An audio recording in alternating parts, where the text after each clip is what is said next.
Okay, guys, so this is the second part of our minor harmony tutorial. I couldn't fit it into one go. The software I'm using just limits me to 15 minutes. Okay, so yeah, so we just very quick recap over the first one, putting our chords in. Again, we saw that a lot of the process, in fact, for doing a minor harmony question is the exact same as doing a major harmony question. You complete your chord grid, you find your cadence point, lightly pencil your opposite of each box, choose your chords and put a note head for the bass note, create the bass line based on the rhythm and melody of the given bass line. So then there's a couple of points here, plus there's lots of stuff I'm going to send you in the Google Drive as well, just little tips for good chord progressions, things to watch out for in the minor key and so on like that. But that was in the previous tutorial. We're now going to look at just putting the bass line here. Now, okay, so once you've chosen your chords, as you're going along, and this is, in my opinion, this is an important thing to do. Okay, there are specifically marks going for the bass note matching the chord on top.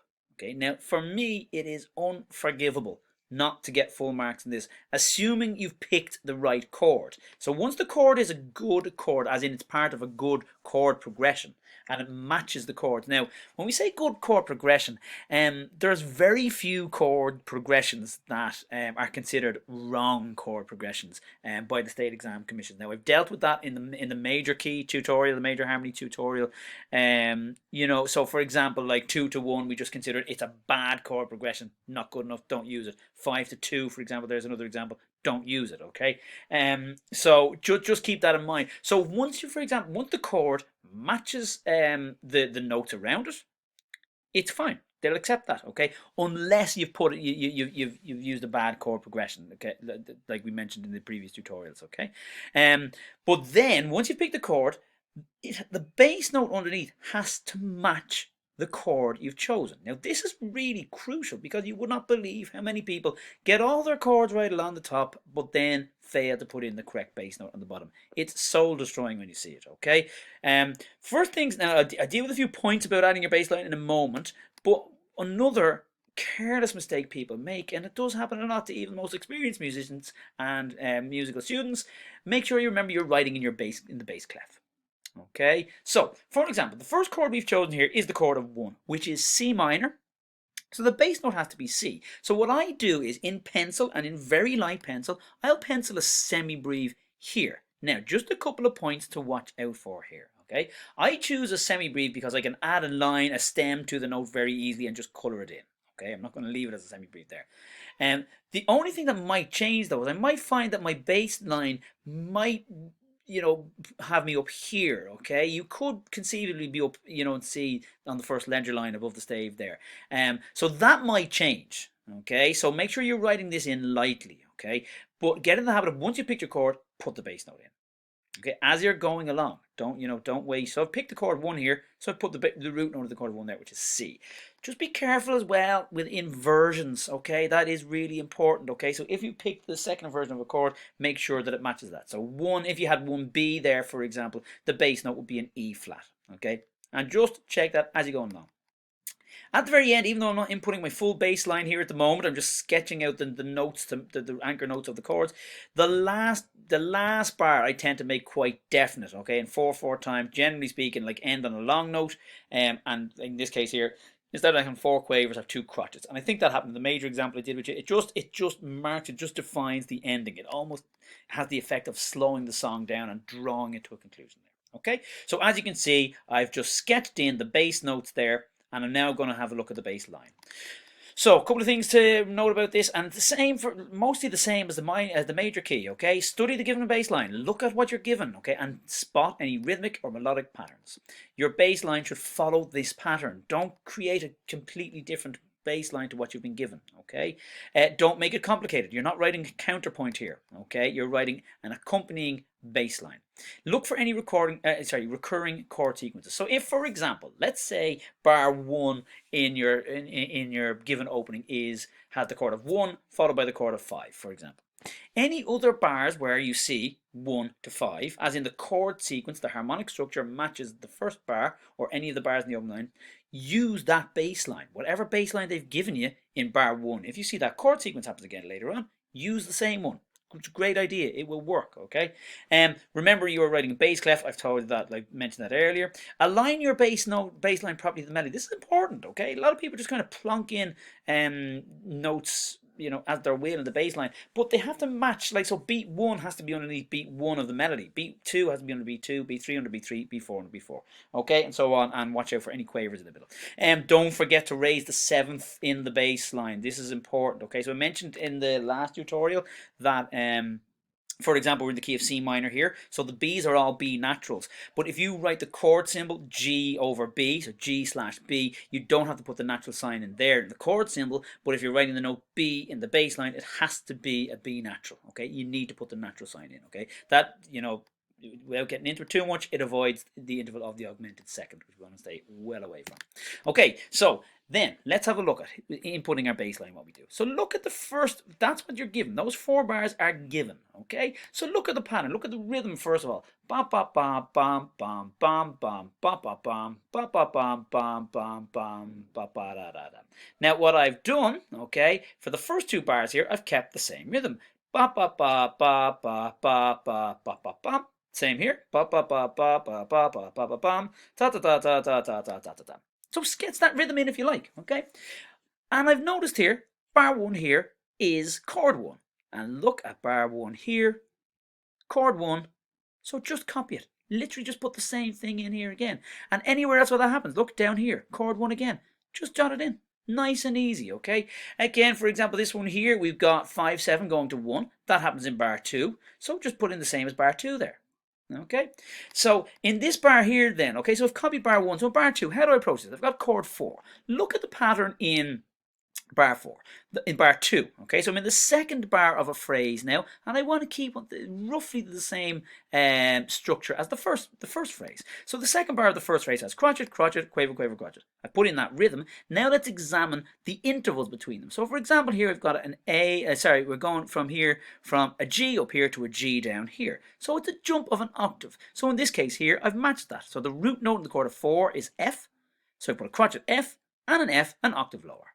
Now in the second half of the bar there, notice here where it gets a little bit trickier, but you notice I've only got 1 chord in this bar, whereas I changed to a second chord in this bar here. So look at the second half of this bar here and see what has happened.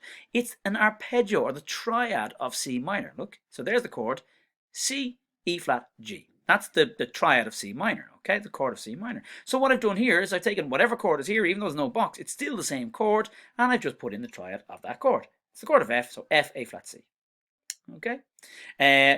Next bar here is the same as bar 2, same chord sequence, and then I've got this bar here, and basically again just examine what happened. Look at the rhythm: dotted crotchet, quaver, 4 quavers, bam, ba ba da da da. This bar here only has 1 chord, whereas this bar here is 2. So what did I do in the first half of the bar here? I took the chord. It has the chord of 5 for the first half of the bar. Dotted crotchet G, quaver G, matches this. Bam, bam, G, G. And then in the second half of the bar, what the given opening is G, D, B natural. Watch out here, G. It's a descending arpeggio. It is still the chord of 5. Okay, so I'm going to put in the chord of whatever I've got here, and in this case it's the chord of 1. And just for variation, instead of kind of, I could have gone G, for example, there. I could have stayed up here, but I'm just going to do a chord of C minor, because that's the chord here. Here was an arpeggio of G. The chord here was G. So the given opening just gives us a chord of G here. The chord here is 1. So I'm going to take the 4 quavers and I'm just going to do the chord of 1. C, E flat, G, C. Okay, I'm sticking to the pattern. Okay, next bar here. Okay, we're following the rhythm of the first bar. Ba ba ba ba ba. Again, follow the pattern. What happened in the first half? In the first half of bar 1 here, it was a chord of C minor, a triad of C minor, C, E flat, G. So I've got the chord of 4 here. So I'm taking the triad of F, F, A flat, C. Same thing there. And then after that, I had high C there, which is the root note of the chord, down to an E flat, the third note of the chord here. So what I've done here now, 2B, so the bass note has to be an F there. Okay, no other choice. Okay, and I've gone down an octave. Okay, that's the pattern there. Okay, it's not exactly the same as what's written there. Okay, we've gone down from C to an E flat. It's the third there, but I'm just going to go down an octave here. just because I'm already using the third note. The third note of the chord is already the root note there, so I'm using an octave note there. Okay, same in the next bar here, following the same rhythm, bam, bam, ba da dam, chord of 5. Now look at the pattern of chord 2. I'm starting on the root note and then an octave away from it. Same thing here, chord of 5, root note, G, and I'm staying there. It would make no sense to go from that F there up to that G there. That's why I've gone to the low G here, the first line. So the chord G there, and the note G, and an octave above it. Okay, and then the chord of 5, 7. So in the second half of this bar here, in the second phrase here, and that's what I'm comparing it to, the second bar of each phrase, it's the chord of C minor. So in this case here, I'm going to do the chord of whatever this chord here is, which is 5, 7.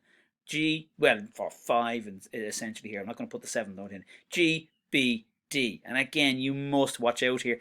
Have to put in the natural sign there, okay? Otherwise, that would be a B flat going to a D, and we don't want the augmented second, okay? And again, next thing, following the same pattern, bar 1 going to 6, okay? So look at the third bar in this phrase. Okay, what was the pattern here? Under the first chord, it was just an arpeggio of the chord. So I'm putting the arpeggio of this chord, chord 1, C, E flat G, instead of F, A flat C. And then chord 6, so I'm taking the 6th note of the scale, which is A, putting it there, and then going an octave lower to this one here. Bam, bam, bam, bam. And then this one here, chord 4, going to 5, same rhythm, bam, ba da da da da. I'm taking the root note of the chord. Okay, chord 4, which is F, going an octave higher above that because I can't go an octave lower than that. It's out of the range. Up to an F there, and then a descending arpeggio of the chord of 5 because that's exactly what happened here. Now notice the notes here are the same. Second half of this bar, the fourth bar of this phrase, was a descending arpeggio of G. And this, chord of G again, descending arpeggio of G. Making sure to put in your B flat, your B natural. Absolutely critical that you do that. Okay, finally onto the last line here. First bar, chord of 1 for full bar, so the same as chord, same as bar 1. Next bar, 6 going to 4. The chord of 6, you take the root note in the chord of 6, which is A flat, crotchet, an octave lower, following that same pattern there. Octaves apart. Okay, root note, an octave apart to the next note, and then following this rhythm, just an arpeggio. So as happened here, an arpeggio of this chord here, C minor, match it to an arpeggio of this chord here. So a chord of F. Sorry, to F, A flat, C, F minor, I should say, of course, sorry. So F, A flat, C. And then we're coming towards the end here, chord of 5. So I put in the root note, G, followed by the root note again, an octave lower, or an octave apart in this case. And then a chord of 6, so an arpeggio of the chord of 6, following the pattern that has been going on before early in all the previous phrases here. So the chord of 6 here is an A flat, C, E flat, so just on the arpeggio there. And then I've just explained my last bar there already to you, just to give it a sense of finality. 2 crotchets, okay, the root note is, an F there, G, the root note of 5, and then a C, minnow at the end, bam, bam, bam. There you go. Okay, guys, well done. See if you can get your head around that. Send me all the examples you want and I'll correct some of it for you. Okay, any questions, just let me know. Okay, best of luck.